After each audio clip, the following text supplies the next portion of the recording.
Hey guys, Allison here.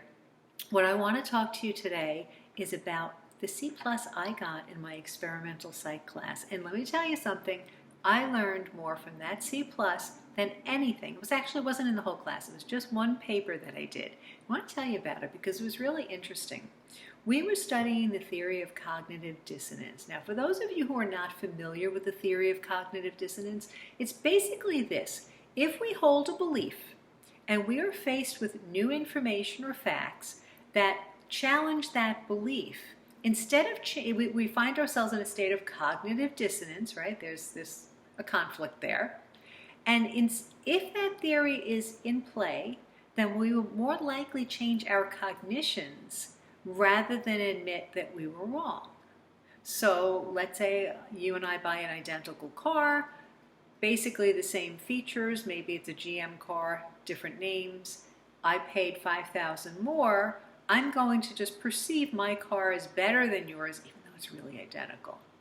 So we did an experiment. This is when Charmin was really the big commercial of the day. And we went to the supermarket and we went to shoppers that bought toilet paper.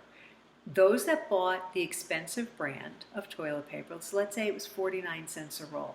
So we bought two rolls of that toilet paper, set them up, marked one as the brand that they bought, and the other one we marked as the no frills brand. So they're identical. So if our theory of cognitive dissonance were in play, they would probably rate the one that they bought for more money at a higher softness level. We would say, hey, we just noticed that you spent 49 cents a roll on this particular brand. This is the no frills brand at half the price. Would you rate each one and tell us which one that you feel is softer? Now, when it came to writing up the experiment, our professor chose a statistical analysis that eliminated all respondents who saw it as the same.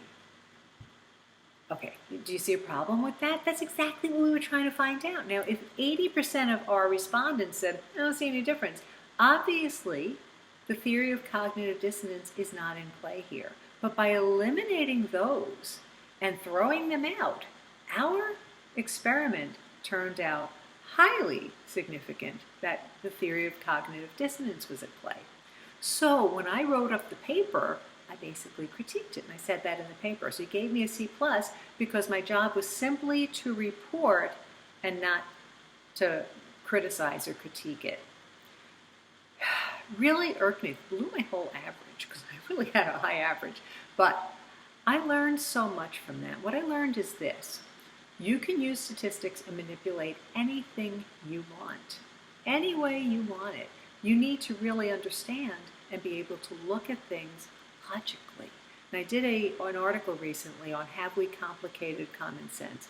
And we certainly have. In fact, for many people, common sense has gone out the window because we're always listening to the experts. And if you notice, since this whole coronavirus pandemic, there's a whole bunch of experts giving conflicting information, flip-flopping on the information that they're giving us. They're also giving us correlation studies. Well, gee, everybody's wearing a mask, the thing is down, therefore the masks are working. And yet, they'll reject very clear evidence that hydroxychloroquine is working when it's an approved drug for 60 years, and hundreds of doctors are reporting 99% success rate, even in elderly patients with other health conditions. All right, so they're saying, oh no, that doesn't work, can't use it, that's not a good study, it has to be double-blind. So did we need a double-blind study if you have 100 people, each of them gets a medication and it works for each one of them? We're complicating things. And this is what I want you to start thinking about. Are we using common sense, or are we surrendering our whole thought process to the experts?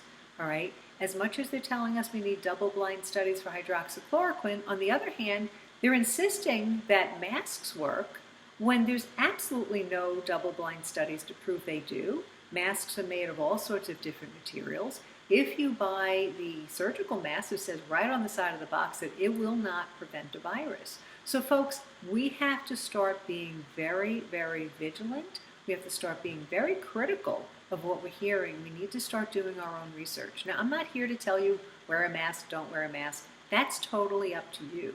But we need to start recognizing that our gut, our common sense, what's obvious is what we need to believe. It's kind of like the Wizard of Oz. Oh, pay no attention to the man behind the curtain. But we need to pay attention to the man behind the curtain because there's some real bad stuff going on out there. And many lives have been lost because of it. So, again, common sense, folks.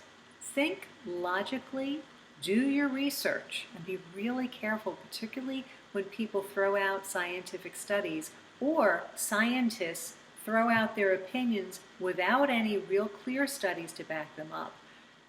Have some common sense. If you're not sure if a study is valid or not, ask somebody who's familiar with statistics what their opinion is. So again, using the analysis that we did, we threw out all the results that actually proved our theory was not correct, and we were able to manipulate it in a way that didn't make any sense. So common sense, folks, start thinking with your gut, start listening very carefully, make sure you're doing your own research, and I'd also caution you, if you're going to do research, try a different search engine than Google, because Google, Facebook, Twitter, they have been censoring information.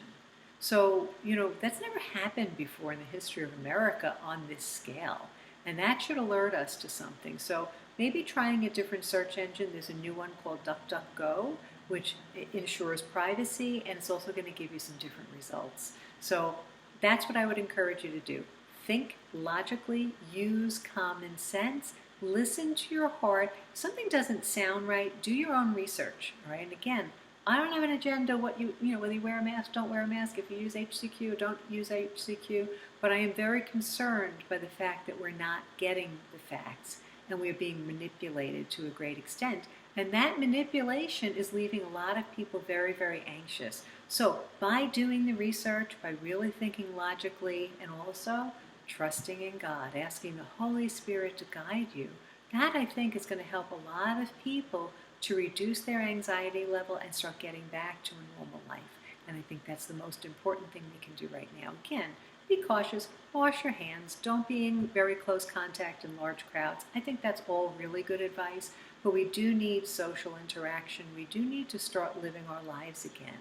So keep that in mind. I hope you find that helpful. Make sure you like and share the video. God bless you.